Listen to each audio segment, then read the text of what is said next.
ஓம் ஸ்ரீ சத்குருபியோ நமஹ. இந்த ஜென்ரலாக இந்த கந்தர் அனுபூதி அந்தாதி இப்போ கந்த சஷ்டி கவச்சம் அதெல்லாம் படிக்கும்போது சில தமிழ் வார்த்தைகள் தான் நான் கொஞ்சம் யுனிக்காக இருக்கும். அந்த யூசேஜ் எப்படி இருக்குது அப்படின்னு எப்போவுமே நினச்சி பார்ப்பேன். கந்த சஷ்டியில் டும் டும் டும் டும் டும் டக டக அப்படிலாம் வருது. அந்த மாதிரி சில வார்த்தைகள் அதுக்கு என்ன அர்த்தம், எப்படி வருது, ஏன் அப்படி வந்த இருக்குது, அதில் ஒரு கோட் வேர்ட்ஸ் வச்சு சொன்ன மாதிரி இருக்குது அப்படின்னு நினச்சிட்டு இருந்தேன். அதே இதில் வரும்போது ரீசெண்டாக ஒரு கந்தர் அந்தாதியிலேருந்து ஒரு பாட்டு கேட்டேன். அதே மாதிரி ஒரு சம் கோட் வேர்ட்ஸ் வச்சு இருக்கிற மாதிரி இருந்தது. அந்த பாட்டு இதுதான்.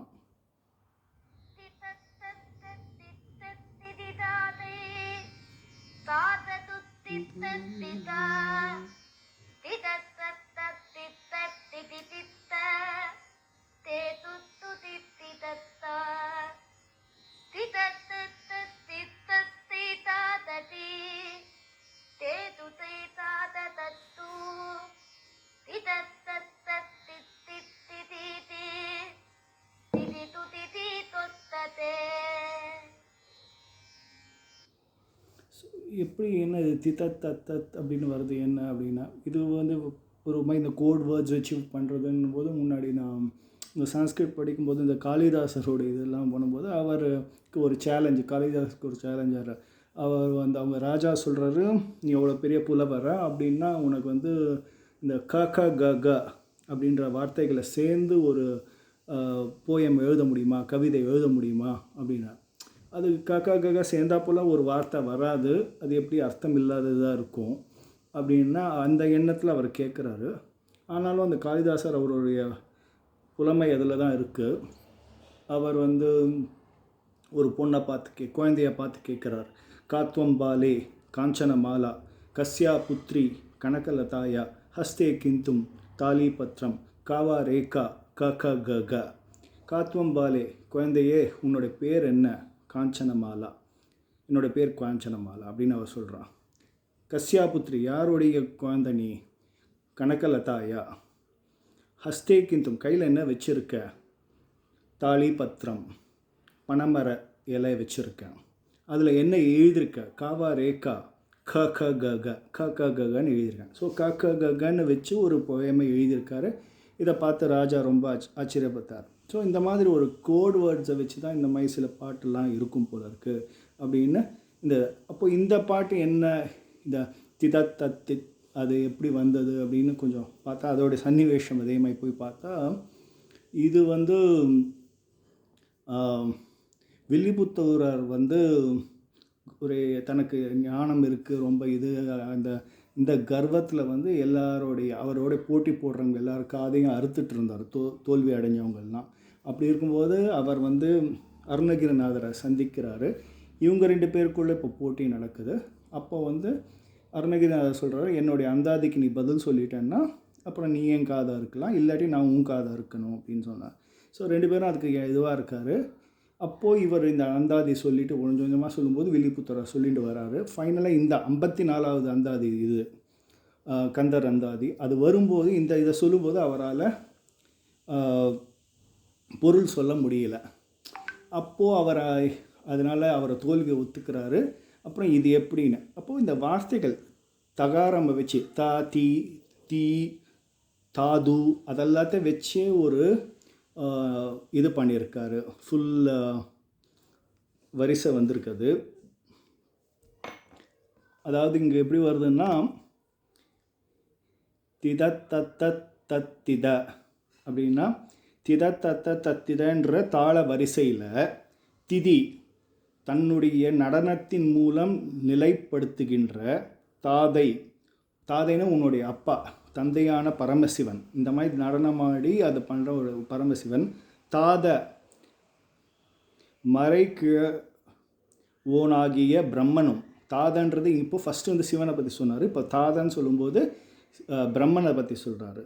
அதுக்கப்புறம் துத்தி பள்ளிகள் உடைய படம் விளங்கும்.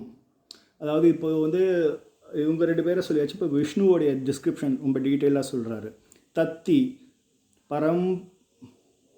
பாம்பாகிய ஆதிசேஷன், தத்தின்றது பாம்பாக ஆதிசேஷன், தா அது முதுகில், திக இருந்த இடத்துலையே நிலை பெற்று, தத்து அதாவது அலை வீசுகின்ற அலைகள், அத்தி சமுத்திரமாகிய திருப்பார்க்கடல் தன்னுடைய வாசஸ்தலமாக கொண்ட.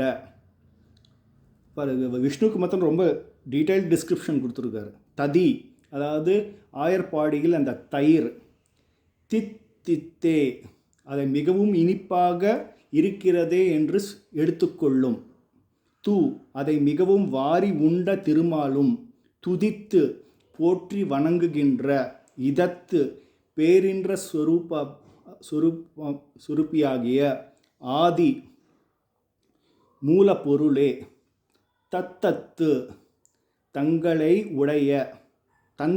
உடைய, அத்தி யானையாகிய ஐராவதத்தில் வளர்க்கப்பட்ட, தத்தை கிளி போன்ற தெய்வ யானையின், தாத தாசனே, திதே துதை பல தீமைகள் நிறைந்ததும், தாது இரத்த. இங்கேருந்து தான் ரொம்ப இம்பார்ட்டண்ட். இது வரைக்கும் ஒரு டிஸ்கிரிப்ஷன். இந்த திதே துதையிலேருந்து தான் ரொம்ப இம்பார்ட்டண்ட். அதாவது அது அந்த ஆத்ம தத்துவம், அந்த பிரம்ம தத்துவம், இல்லாட்டி நம்மளுக்கு சொல்ல வேண்டிய அந்த ஒரு இது கொடுக்குறாரு மெயினாக. திதே துதை அதாவது பல தீமைகள் நிறைந்ததும், தாது இரத்தம் மாம்சம் முதலிய சப்த தாத்துக்களால் நிரப்பப்பட்டதும், அதத்து உதி மரணம் பிறப்பு இவரோடு கூடியதும். இந்த உடம்புன்றது மரணம், ஜென்ம மரணம்ன்றது அந்த சைக்கிள் இருந்துகிட்டே இருக்கும் இது உடம்புக்கு. தத்து அத்து ஆபத்துகள் நிறைந்த, அத்தி தித்தி எலும்பை மூடிய தோல் ஆகிய அதை பொருத்திய இந்த உடம்பு எலும்பெல்லாம் போத்தி இருக்குது. எல்லாத்துக்கும் மேலே ஃபைனலாக இதுதான் ரொம்ப இம்பார்ட்டண்ட் பாயிண்ட்டு. தீ அந்த அக்னியில் இந்த உடம்பு என்ன பண்ணுறது, இவ்வளோ பிறப்பு இறப்பு இவ்வளோ சோகங்கள் இதெல்லாத்தையும் தாண்டி வரும்போது ஃபைனலாக என்ன ஆகுது, தீ அக்னியால் தகிக்கப்படும். தீனா அக்னியால் தகிக்கப்படும். திதி அந்த நிமிடத்தில், அந்த நேரத்தில், அந்த திதியில். துதி தீ இவ்வளவு நாட்களாக உன்னையே நினச்சிட்டு இருக்க என்னுடைய மனசு, என்னுடைய எண்ணம். துதி தீ இங்கே தீன்றது அந்த எண்ணம், அந்த மனசை குடிக்கிறது. துதினா இவ்வளோ நாட்களாக. தொத்ததே உன்னுடன் ஐக்கியமாக விட வேண்டும். அதாவது இவ்வளோ டிஸ்கிரிப்ஷன் கொடுத்துட்டு ஃபைனலாக இப்பேற்பட்ட உடம்பு, மாம்சங்கள் அதெல்லாம் போட்ட உடம்பு, அப்புறம் எலும்பால் கவரப்பட்ட இருக்கிற தோலால் கவரப்பட்ட அந்த உடம்பு, இவ்வளோ கஷ்டப்பட்ட உடம்பு அக்னிக்கு இரையாக போகிறது அந்த உடம்பு. அந்த நேரத்தில் அக்னிக்கு இரையாகிற அந்த நேரத்தில் உன்னை பற்றி இவ்வளோ நாள் நினைச்சின்றனே, அதனால் நீ என்ன உன்னோட ஏற்றுக்கணும், ஐக்கியமாக்கணும் அப்படின்ற இதோடைய பொருள். இதுக்கு ரிலேட்டடாக இவ்வளோ இம்பார்ட்டண்ட், இதுக்கு ரிலேட்டடாக நிறைய இதே கான்செப்டில் நிறைய இது இருக்குது. அது இமீடியட்டில் அடுத்த போஸ்டிங்கில் போடுறோம். ஓம் ஸ்ரீ சத்குரு பியோ நமஹ.